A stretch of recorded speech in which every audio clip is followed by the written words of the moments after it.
El Rubio here at the Longhairs Global Headquarters. And you know what? It's been fun. It's been a great ride. But there comes a time in every Longhair's life when he's got to start thinking about the future. Maybe start taking things a little more seriously. Decisions have to be made. So, I'm afraid that today, this mane is going to get a cut. I'm thinking about 1/16 of an inch, but I don't want to get too aggressive here, so we might have to back that off a little bit. We'll just see how it goes. But in all honesty, I started growing my hair out in January of 2012, a little over 3 years ago now, and I've had a few questions over that time. One, of course, is should you trim it? How often should you trim it? How much should you trim it? Does it keep the split ends off? Does it make your hair healthier? Does it help it grow faster? I've heard differing opinions on all those questions. I had a couple other questions like about these damn little frilly things above your ear. I just want to shave them off, but I've heard you shouldn't do that because then you're going to have to keep doing it. But they're such a pain in the ass when I'm tying my hair off and I'm looking gangster and they're just a pain in the ass coming out. So I'm going to ask about that. And then lastly, whether you like getting it trimmed or not, I think we all get a little bit of the scruffy neck syndrome here, and it's going to be worth straightening the neck out a little bit.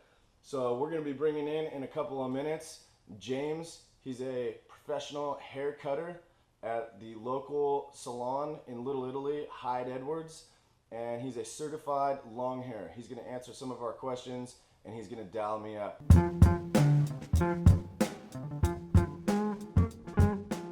Yo, Longhairs, welcome.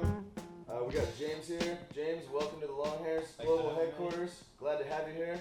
What got you in originally? You said you were in a different profession before you were in hair. Yeah, so originally I was training to be a civil engineer.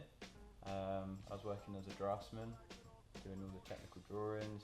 Kind of got a bit bored of the same thing, like sitting behind a desk. Embarrassing story, when I was a kid, I used to grow grass in the top of a potato. And every morning I used to just trim it.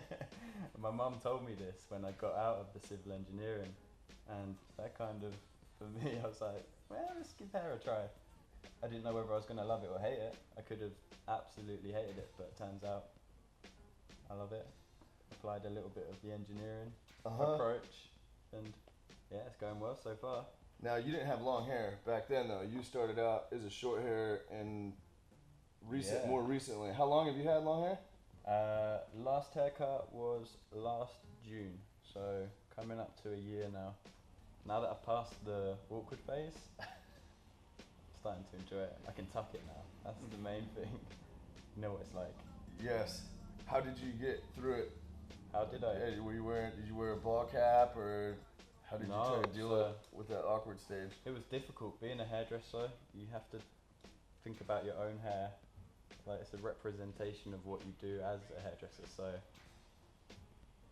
there was like, get a little headband, trying to control these little baby hairs, kind of like slip them back.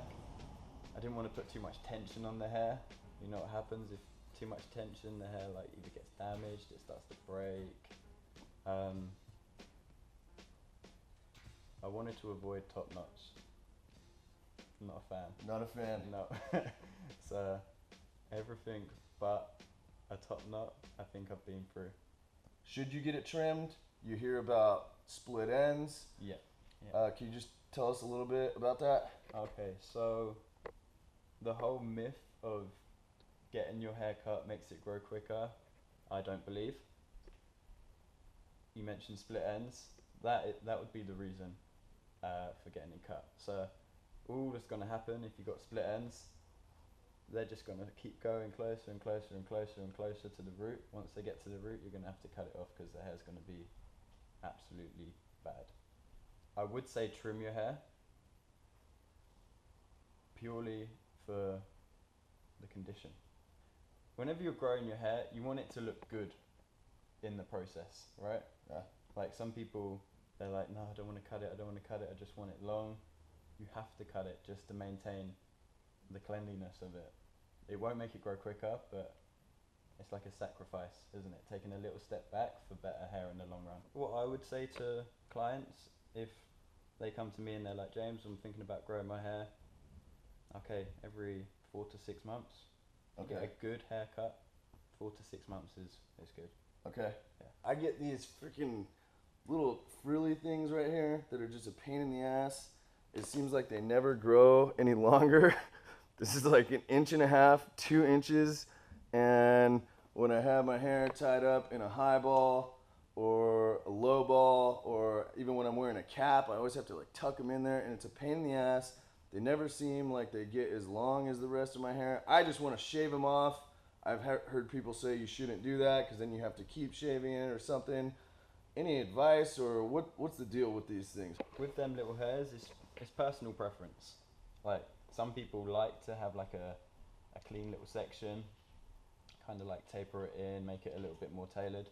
The problem with that, you have to maintain it. So you have to, every couple of weeks, start tidying it up. That gets annoying. There's not really a way to like tackle them. I mean, you were saying you wear a cap. If you wear a cap, there's always going to be a little bit of tension on the hair.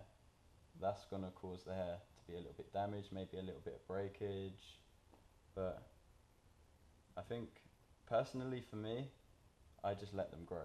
After a while, I get a little scruffy around the neck here. Yeah. And again, I do tie my hair up pretty often. Oh yeah, that's bad. So I get a little neck scruff going on.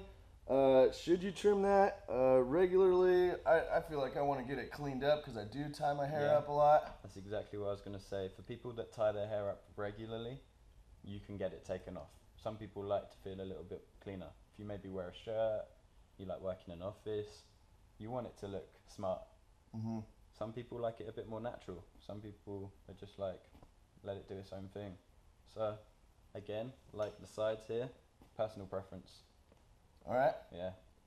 Sounds good. So I think you could dial me up here. Of course. All right. Well, let's get it cracking then. Let's hook you up.